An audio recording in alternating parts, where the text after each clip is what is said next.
Good morning. Our hand today is going to be pocket eights. In this hand, we have a limper in the cutoff and a folds to me in the big blind. Limper's playing 60% of hands right now. I only have 25 hands, so it's going to be difficult to judge position stats because the cutoff, he's played 3 out of 4 hands, and limp first in 100%, 1 out of 1. I'm guessing he is really, really wide. And that's 51%. That might not actually be wide enough. He does show some pre-flop raises, so I think he's capable of raising his better hands. So I took those out, but then I'm gonna work with a pretty darn big range here. He's looking for flops. And then I go back to me. So we already looked at ISO range yesterday. This is it. Eights fall in that optional ISO range. We could raise. We don't have to. I think this is probably one. I may have been watching him and thought that he's going to call. I mean, the cutoff is this: called 2-bet 67%, 2 out of 3.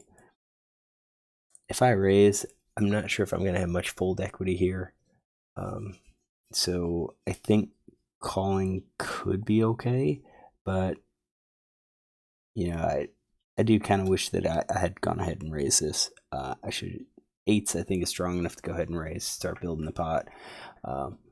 Villain's going to miss a lot of cards on the flop, so we raise. Probably plan to c-bet different types of flops. I didn't do that. I just checked, and we saw a flop. So this had all of my optional hands in there, my optional blinds and raise. So we know we don't have ace queen. It's here, nines plus ace queen, ace jack king queen. There we go. All right, so based on that, then we will have a lot of hands too. So wide range.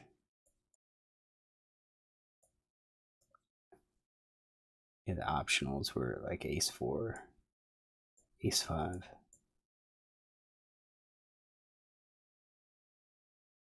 All right, so small pot, we see a flop, queen 2-5. See, this would have been one where I think with eights, how coordinated it is. We have 8 of diamonds. We kind of expect to hit the queen a bit. We're gonna have to. We look at the fold to c-bet stat. When it's 1 out of 1, it looks like he might fold, so I would probably just go ahead and c-bet here had I raised. I think there's some merit to check calling here, but we've got 9, 10 jacks to worry about. We're going to probably need 2 barrels to get those types of hands to fold. Diamonds are obviously going to call, but we have one diamond blocker. I think Villain's going to have a lot of hands that just kind of miss. His 1, 2 gappers that are just kind of in the middle that really will probably just dump them. So that's why I think we should probably c-bet, probably even a queen, ace queen, king queen, probably c-bet that as well. So it went check check. Question is, do I bet here? I don't think so. I think we're going to try to keep the pot small, see what Villain does. So I check and he bets, and it's not a c-bet, so we'll have to look at like just flop bets. Flop bet 60%, 3 out of 5.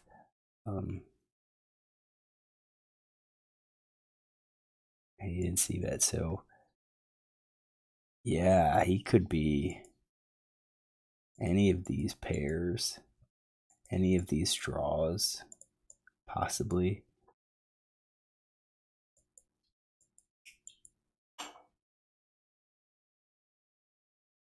That's probably still not wide enough. I'm gonna give him his aces.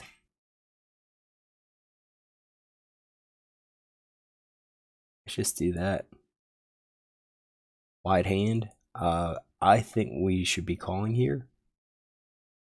I think we could be justified in check raising, like our nut flush draws. Check raising our 2 pair hands that we hit. You know, and we have trips. Yeah, and we don't really have that ace queen because we should have raised there. Yeah, probably. I think what we're doing, yeah, 2 pair plus nut flush draw. Maybe possibly 3-4. We could also play it as a check call and then look for the lead on the turn.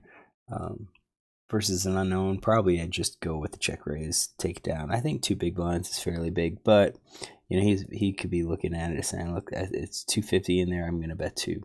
The other thing to note is the small stack size, and I guess we should have said that. I think that was probably one of the reasons why I didn't raise, is because he was short. I didn't want to ISO raise that and then have him just shove all in and run it out with queens. I thought I might have a better chance at seeing the flop and seeing how he reacts post flop before I commit the chips. Here, I think if I check raise, I'm going to probably be ready to commit the chips with our 2 pair plus, nut flush draw. Probably even maybe like a straight if I had 3-4. I don't think I would do it with the gut shot. I think I would let it play out, and if I happen to hit, probably just check again on the turn. So he's short. I don't see a reason to raise and just get all in with our 8s because he could have a queen. He could be doing something weaker.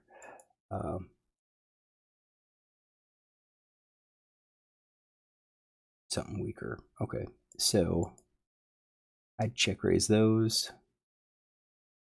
I'd check raise definitely ace 3, ace 4, but our nut flush draw is what I would check raise.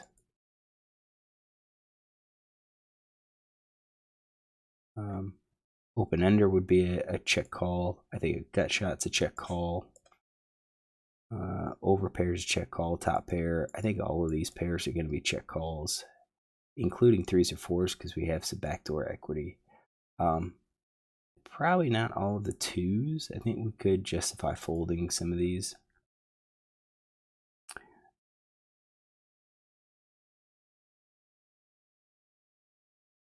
I'd say ace 2 and king 2. I'm going to keep it in my range. Oops. Sorry, I was picking out the ones I was folding. These are the hands that I think I would probably call with the pair. At this point, I'm kind of thinking maybe he's just betting just to bet since it went check. So we do have a tighter range. Yeah, we're folding a lot of no-made hands, but at pot small, we only have 1 big blind invested. Why chase that? I think we want to go after hands that have some room to improve. So I did call. I think that's fine. 7 hearts comes out. Do we bet out here? Do we lead again? If we have a lot of history with the player, we could definitely lead. It's a interesting play that will throw people off.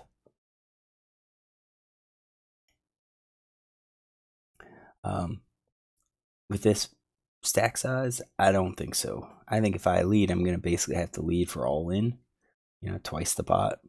I could lead to 3, but if he raises, I'm going to have to be willing to call it off. So I kind of think just check calling here. And with all of our hands, I think we're check calling. I think at this point, middle pair is going to be questionable whether or not we check call. Middle pair is going to be could be part of some other draws as well. Probably call 6s. Because I think it's possible that he could be betting a 5. I think it's time to dump the weak pairs now. We're still continuing with our flush draw, open-ended straight draws. maybe even our gut shots. We would have to see what he's, how much that bet is. So I think the check's fine, and then he checks behind. So that's actually pretty good. It suggests our eight's gonna likely be good. Once he checks behind, I doubt he has any of these big cards. Maybe he has these weak pairs, but more than likely it's gonna be like no made hand here. Something like that. So his hand just got drastically weaker once he gave up betting. 4 spades, not the greatest run out, because I see like 5-4 connects now, 2-4 connects, ace-3 connects, but I don't think we can really worry about it. Now the question is, are we going to be able to get called? Are we going to be able to get a little bit of value? Pot 6.5. If we bet, I think we're betting about half pot, maybe a little bit lower. So maybe just right at 3 big blinds. We're hoping to get called by a lot of those lower pairs that'll say, it's cheap enough, let me call. He might be bluffing. As I'm not sure if we check, he's going to bet for us. I did check here, and I think I checked with the intention to call. I think that's the idea, is that if I bet, I didn't really think he was going to be betting. All of his weak pairs, let's see here, we beat,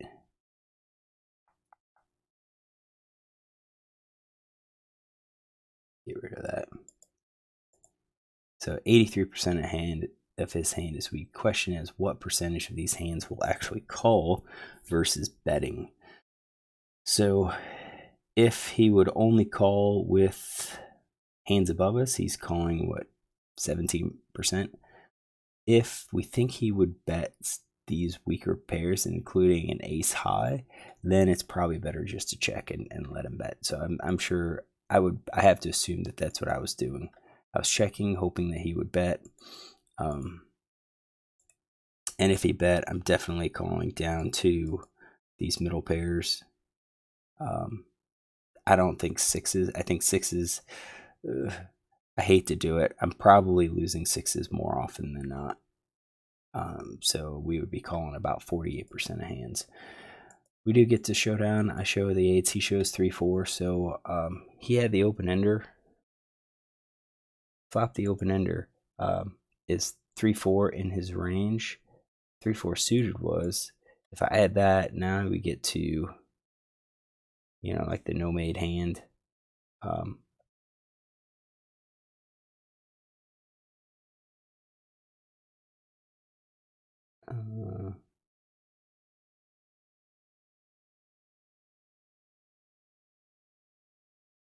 Yeah,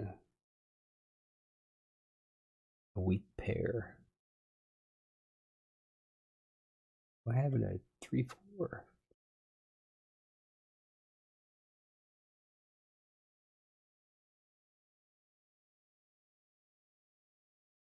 Oh. Should have had open ender on there. There we go. Yeah, so if we add open ender, and he flopped. We got a bet in. Question is, if I bet the river, would he have called? Maybe with the pair, to keep me honest. So what I think of the hand, we're gonna go back to the beginning. He's at 16. I want to readdress this raise. He bets 1. If I raise, I'm raising up to maybe like 5 big blinds, 6 big blinds. Probably 6 big blinds at a minimum. If he calls that, he'll have 10 big blinds, and then we would have to basically just shove all in on the flop, or check call all in on the flop. I would probably lead, because I'm not sure if like a flush or open ender would call, or would bet for us. I think they would definitely call, and I think that's okay. They're going to have equity against us. That's, got 2 cards to dodge, but we're still ahead. with our eights. I think that's just the one spot to raise. I think pre-flop is probably what we should have done. I don't mind any of the post-flop play, since we limped in it, or since we just checked initially. And I think on the river, maybe we probably should have bet once it went check check. Probably could have bet and probably could have picked up another 3 big blinds. All right, so hopefully you enjoy this hand. If you do, look tomorrow for another one.